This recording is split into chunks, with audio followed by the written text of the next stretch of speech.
probably 1.8 trillion held by retail investors or offshore investors, and they cannot access the traditional banking system. They're in the shadow banking system. So if you had $1.8 trillion or more than $1 trillion worth of capital, and no one would give you a loan on it. So how would you actually monetize it? You either have to sell it, right? The safe way is to sell it, but that dams the upside. What else can you do? By the way, you can get loans, a very small amount of loans from a few crypto exchanges where they don't rehypothecate your Bitcoin, but the sum of that capital is a few $1 billion. What else can you do? Well, I guess you can convert the Bitcoin to IBIT, but we're only in the first 12 months. And it's still expensive, and still it's like limited in its loan to value. And the third place is you go to a crypto exchange or an OTC exchange, and they'll oftentimes give you a loan at 4% or 3% or 5% or 2%. I've had people offer me Bitcoin back credit at 1% or 0%. What's the catch?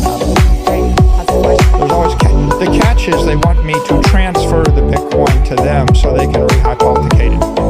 So if you have $10 million, you either cannot get a loan from a legitimate bank, or you can get a small loan at a 10% interest rate, or you can get a 3 or 4% loan, but then it gets rehypothecated. So your $10 million of Bitcoin gets sold once, gets sold twice, gets sold 3 times.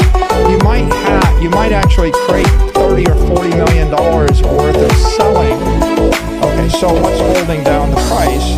I think what holds down the price of the asset is the lack of a fully formed, non-rehypothecating credit system, right? And there's a limit to how much you can rehypothecate certain other assets, right? When you post your home as collateral for a mortgage, the bank doesn't turn around and sell the house on your street 10 times.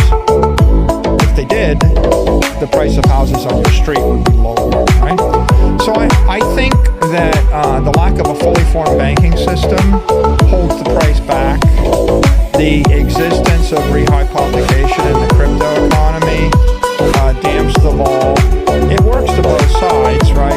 When people want to get short, they might get short 50x leverage.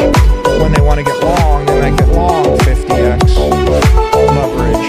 So right now we're in that bear market where you've got the rehypothecation holding back the price.